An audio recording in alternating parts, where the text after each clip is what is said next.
E o pai da criança tá aqui embaixo, ó. Ó o pai da criança aqui, ó, dessa notícia, ó. Agora tá do lado.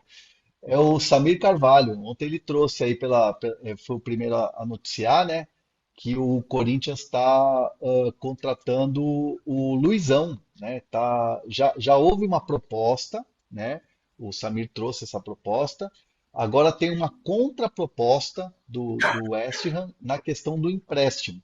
É um jogador que surgiu em Cotia, não renovou seu contrato com o São Paulo e acabou saindo para o West Ham.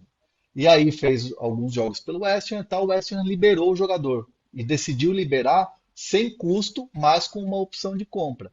Então o Corinthians fez uma proposta de um empréstimo com opção de compra, o West Ham fez um ajuste nessa proposta e a tendência é que essa negociação aconteça com o Corinthians pelo desejo do jogador. Entre Luizão e Corinthians já está tudo certo, já está tudo alinhado. A questão agora falta os clubes se acertarem nesse ajuste da contraproposta que o West Ham fez. E o primeiro clube que foi atrás do Luizão foi o Vitória, né? O Vitória do Thiago Carpini. Mas aí não teve um acerto, foi recusada a proposta, aí entrou o Corinthians na parada. O olho do Luizão brilhou quando falou Corinthians e ele já se acertou com o clube. Agora falta só esse ajuste final aí para ele vestir a camisa do Corinthians por empréstimo. Perfeito. Samir, sua nota. Em relação ao Luizão, Não, o aos Luizão, o olhos do Corinthians Renan. fez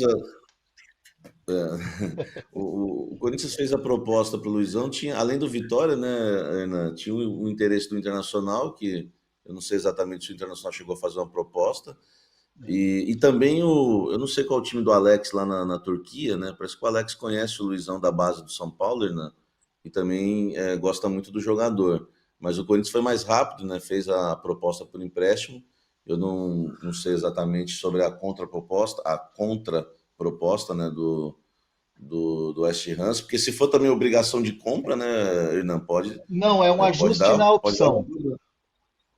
É um Ah, ajuste entendi. financeiro na opção de compra.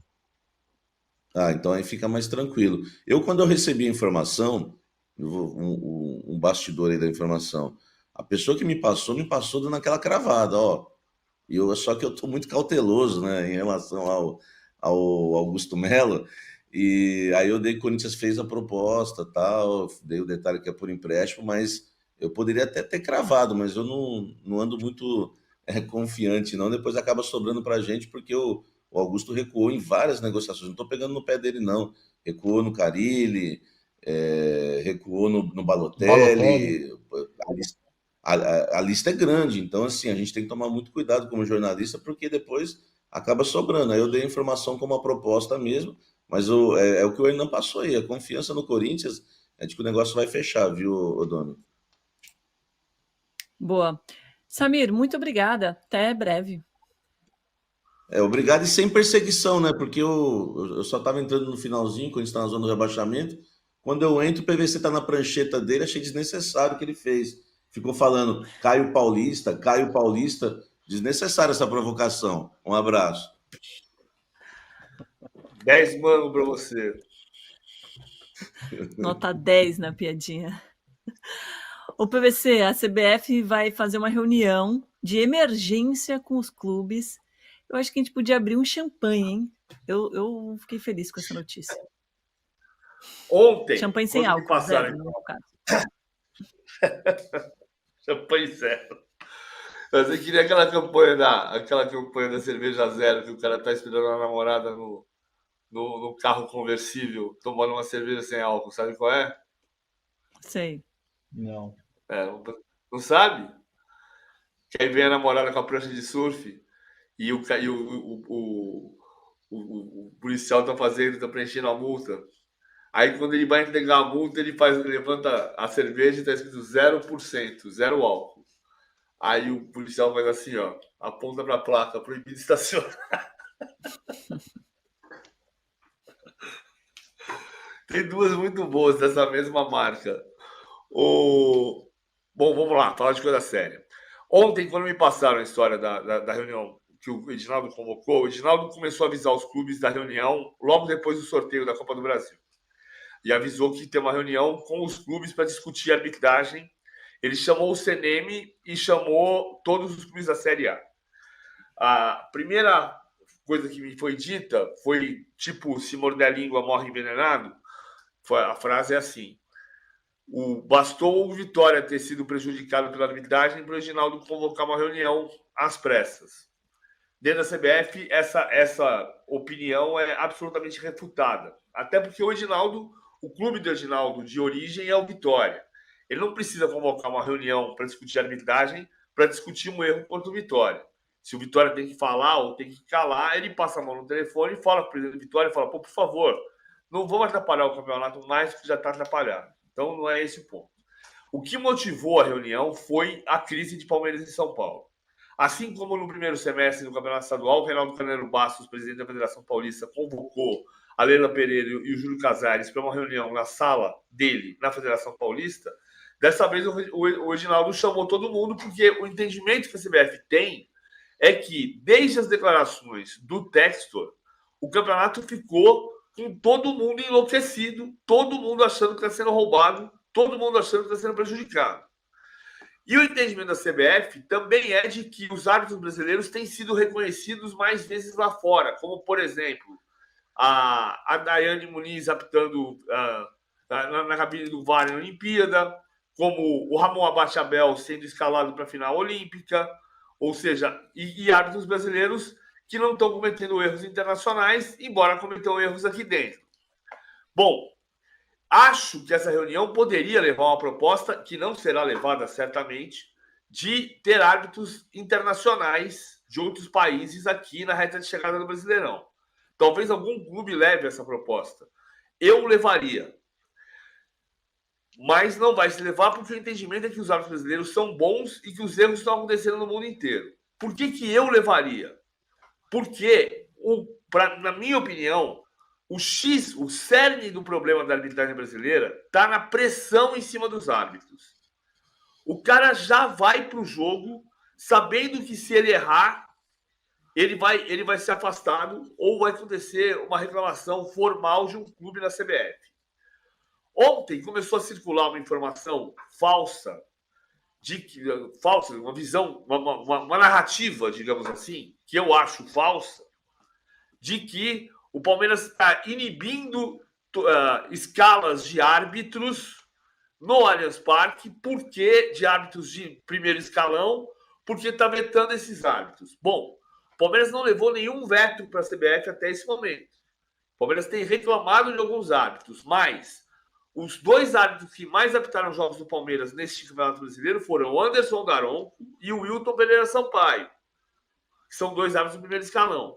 E o árbitro nesse ano que mais apitou no Allianz Parque foi o Rafael Claus. O São Paulo, por exemplo, levou ou fez um ofício para a CBF depois do jogo Atlético Mineiro em São Paulo. E não sei o que está escrito no ofício, mas a informação que circulou em todos os sites foi de que o São Paulo tinha, nesse ofício, pedido para o Marcelo de Lima Henrique não apitar mais jogos do São Paulo, depois dos erros dele contra o Atlético Mineiro. Aquele jogo Atlético Mineiro 2, São Paulo 1, foi na 16ª rodada. Entre a 16ª rodada e Vitória e Cruzeiro da 23ª, o Marcelo de Lima Henrique não apitou nenhum jogo da Série A. Nenhum jogo da Série A. Então, é preciso tomar cuidado com a informação certa. O Palmeiras tem protestado na CBF? Tem. É verdade. De uma maneira mais silenciosa, que não faz muita diferença em relação a gritar. Tá todo mundo gritando e tá todo mundo fazendo reclamação. O Palmeiras tem feito sim. Mas isso não inibiu nenhuma escala de árbitro. Senão, o Rafael Claus não era o que mais apitou no Allianz Parque. O Wilton Pereira Sampaio e o Anderson Daronco não seriam os dois que mais apitaram jogos do Palmeiras no ano. O São Paulo oficiou a CBF e pediu para não apitar, para não ter mais Marcelo de Lima Henrique nos seus jogos. O Marcelo de Lima Henrique ficou fora de 6 escalas consecutivas. Informação é a coisa mais moderna que existe no mundo.